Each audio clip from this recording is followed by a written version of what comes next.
In May 1941, 2 German warships left the Baltic Sea and entered the North Atlantic. They were not sent to fight a battle. They were sent to break the system that Britain relied on to survive. For Britain, the Atlantic was the key lifeline. Food, fuel and raw materials all crossed the ocean in a constant flow of convoys. Without them, the country could not continue the war. Germany's strategy was simple in theory: disrupt that flow. Sink enough shipping, and Britain would be forced to negotiate.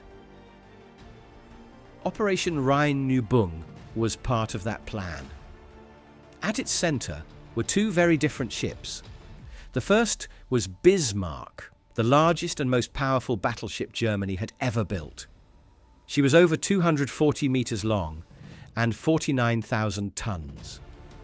She was quick also, able to travel at 30 knots, and her main armament were 8 times 38 centimetre or 15-inch SKC/34 guns. The second was Prinz Eugen, a fast, long-range heavy cruiser, lighter, more flexible, and built for independent operations far from home waters, and had as her main armament of 8 times 20.3 centimetres or 8-inch guns that were arranged in 4 twin turrets.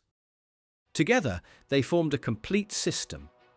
Bismarck would act as the shield, capable of engaging and destroying any warship that attempted to interfere.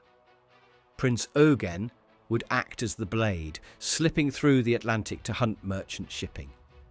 Once they reached open ocean, they were supposed to separate and operate independently. 2 raiders instead of 1. Twice the disruption. The British had put together a plan to hunt and engage the Bismarck and her escort. They would try and stop the German operation at the Denmark Strait. The Strait was a narrow strip of open ocean between Greenland and Iceland. There were several major convoys from North America leaving in that time for the United Kingdom. The Bismarck and her escort wanted to quickly pass through the strait and engage the convoys, which included many Allied troop ships, and win a major naval victory for Germany. The Germans did not know that multiple British naval ships were already patrolling the strait, and soon one of the most infamous naval engagements was about to begin. The Suffolk was patrolling the strait when it spotted the German ships several miles away. Suffolk, immediately on contact, sent multiple radio messages to the British Naval Command at Scapa Flow, saying that she had found the Bismarck and her escort in the Denmark Strait and would be taking evasive action and engaging when possible. The Germans opened fire on Suffolk and the engagement began. The British heavy reinforcements arrived early in the morning, and the infamous battle began.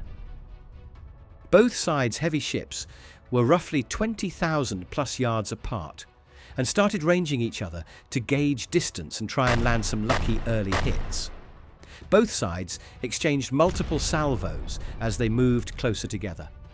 As they moved closer, both sides started scoring minor hits on each other, with all ships starting to take minor damage.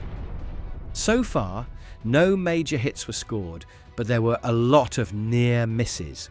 It was a tough job that extremely cold morning, hitting moving targets that are constantly shifting direction and speed and engaging you with shells up to 800 kilograms. At 6:01 a.m, that luck changed. An extremely lucky shot hit the HMS Hood. It caused a significant explosion, most likely hitting internal gunpowder storage or torpedoes, and as a result it basically split the ship's spine in half, and she quickly sank with the loss of almost all her crew. With the loss of the Hood, the infamous duel came to a close. The battleship Prince of Wales was stunned by the loss of Hood and quickly disengaged from the Bismarck and heavy cruiser and retreated south away from the battle. Prince of Wales escaped, and the Germans claimed a major naval victory.